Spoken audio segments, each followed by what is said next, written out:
Bueno, entonces respecto a los tipos de aceros inoxidables, básicamente en primer lugar tenemos que definir qué es un acero inoxidable y básicamente aquí dice que es un grupo de aleaciones ferrosas que contienen al menos 11% de cromo y que este porcentaje de cromo,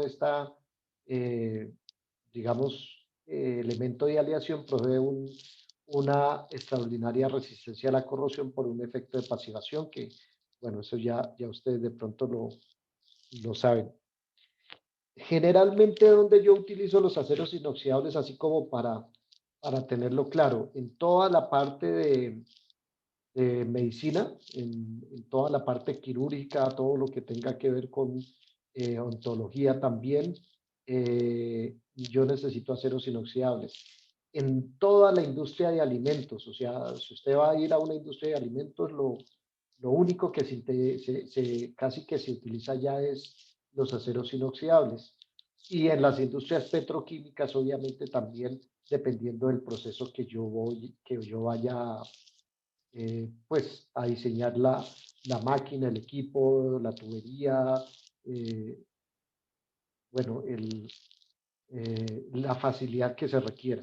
Entonces, esos son como las dos grandes aplicaciones donde generalmente encontramos más el acero inoxidable. Em, Fíjense que aquí también, pues ustedes han visto las balineras y también pues un poco ¿no? de componentes para flujo de gases y para flujo de líquidos.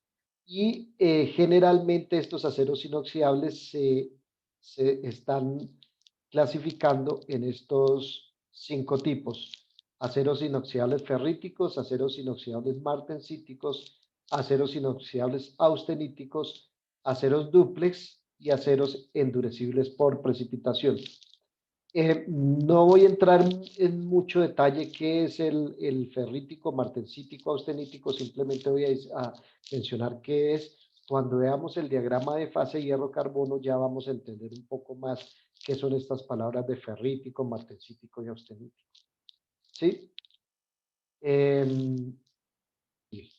bueno, entonces fíjese que aquí dentro de los aceros martensíticos o ferríticos, o sea, aquí está digamos, la clase.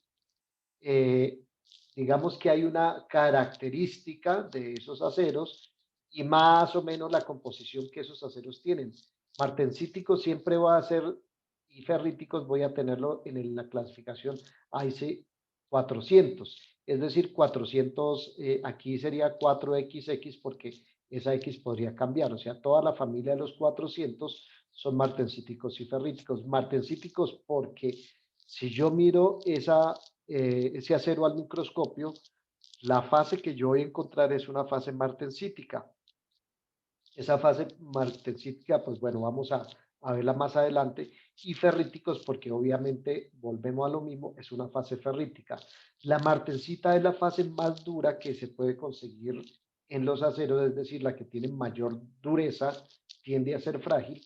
Y entonces, obviamente, desde ese punto de vista, la característica de estos aceros martensíticos es que pues, son más duros que todos. Entonces, cuando yo requiero una aplicación donde, digamos, requiero dureza, por ejemplo, una tubería donde yo esté transportando unas aguas o un fluido que tenga partículas en suspensión que me pueda rayar la tubería, entonces yo preferiría quizás un acero inoxidable martensítico si la clasificación o si yo estoy pensando en aceros inoxidables. Y fíjense que aquí hablan de un poco de las características.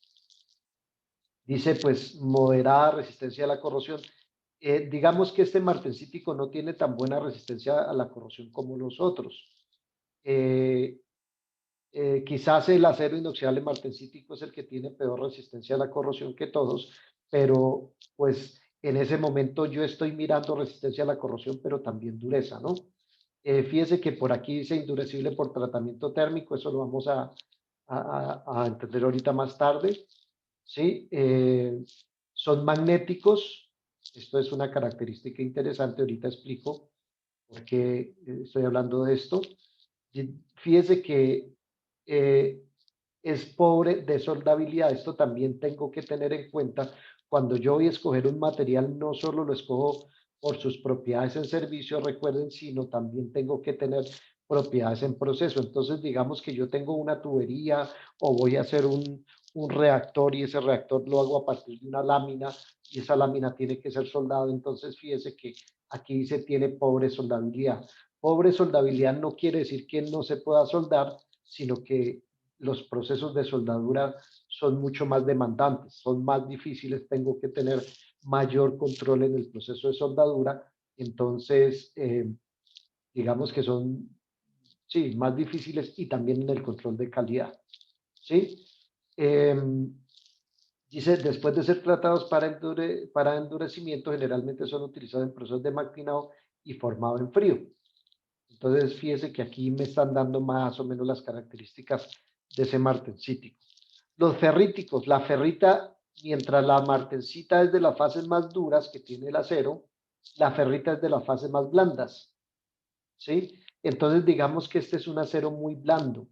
Entonces, seguramente como es un acero muy blando, yo lo voy a poder deformar fácilmente. eh, Básicamente, pues, digamos que no tiene una alta resistencia, una alta dureza en comparación del martensítico. Y bueno, el ferrítico también tiene buena resistencia a la temperatura. Después vamos a explicar bien eso. Entonces, fíjese que acá dice corrosión moderada buena, es decir, que es mejor que los martensíticos. Sí, fíjese que en algunas se le adiciona también a veces molibdeno. Recuerden que el molibdeno por la tablita también aumenta las propiedades mecánicas. Endurece moderadamente por trabajo en frío. Fíjese que cuando hablo de endurecido moderadamente por trabajo en frío, yo recuerdo que este es ferrítico, que es blando y entonces yo podría, bueno, empezar como a mirar a ver qué estructura cristalina tiene. Y entonces si es endurecido moderadamente en trabajo en frío, decir que tiene una estructura cristalina FCC. Las aleaciones ferríticas son magnéticas, su solubilidad es pobre, por lo que generalmente se limitan a uniones por soldadura en calibres delgados, ¿sí? Usualmente se les aplica tratamiento con recocido y tiene mayor suavidad, ductilidad y resistencia a la corrosión. Entonces, la ferrita no es una fase muy buena para soldar, martensita tampoco, entonces cuando yo tengo estos aceros, yo sé que la soldabilidad no es que sea muy buena, ¿sí? Eh, el austenítico, que tenemos los números 200 y 300, quizás este es de los aceros más utilizados. eh, los aceros comunes que vemos, la gran mayoría de esos aceros son aceros austeníticos. Austeníticos, ¿por qué? Porque también es una fase del acero, la austenita. Entonces, mire que los nombres de estos aceros devienen o nos están diciendo sobre qué fase es la que tiene el acero. La austenita es una fase muy, digamos, muy tenaz, tiene una resistencia interesante, pero además de eso es tenaz y también es muy buena a bajas temperaturas. ¿Sí? Este acero austenítico es el que tiene mejor resistencia a la corrosión.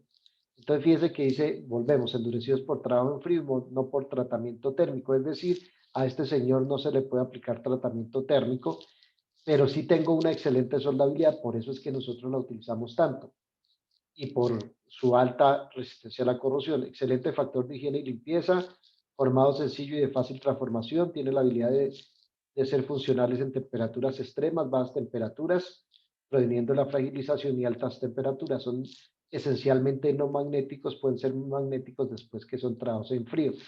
Entonces, esto del magnetismo, ¿por qué? Porque una forma yo de clasificar los aceros, por ejemplo, en campo, para saber qué tipo de acero, o sea, para saber si es austenítico o no, simplemente usted puede llevar un imán y si es magnético, entonces puede ser martensítico, ferrítico o los otros, pero si no es magnético, entonces sí o sí es austenítico. Fíjense que aquí es interesante que cuando yo tengo bajas temperaturas, ¿sí? Criogénicas, también utilizo aceros austeníticos. Entonces, De pronto cuando ustedes ven los documentales, las películas o si han tenido la posibilidad de ir a alguna planta donde trabaja en temperaturas criogénicas, generalmente eso lo envasan en recipientes de aceros inoxidables, esos son austeníticos. Están los aceros dúplex, estos aceros están empezando a ser muy utilizados aquí en Colombia, antes no eran tan utilizados, ahora eh, son muy utilizados porque un acero dúplex es un acero que, digamos que tiene las dos condiciones, puede ser, digamos, austenítico y puede ser ferrítico. Entonces, pues, digamos que tienen unas propiedades interesantes que no las tendrían los otros dos. Y pues también el precio es un poco inferior. Fíjese que aquí dice que no son magnéticos, qué pena. No pueden ser endurecidos, pero tratamiento térmico tienen también buena soldabilidad y la estructura duple mejora la resistencia a la corrosión de fractura bajo tensión en ambientes de iones de cloruro. ¿Qué hice aquí? ¿Sí? Nosotros cuando tenemos presencia de cloro, que eso es en casi todo, siempre que yo voy a trabajar en una industria química que tengo generalmente ácido clorhídrico, por ahí voy a tener cloro, o en las industrias de potabilización del agua, etcétera, también tengo bastante cloro por allí. Entonces tengo una forma de corrosión que vamos a ver en materiales 2, que es corrosión por estrés, por fractura. Entonces, digamos que este es un acero muy interesante porque previene esto, mientras que, por ejemplo, el austenítico no.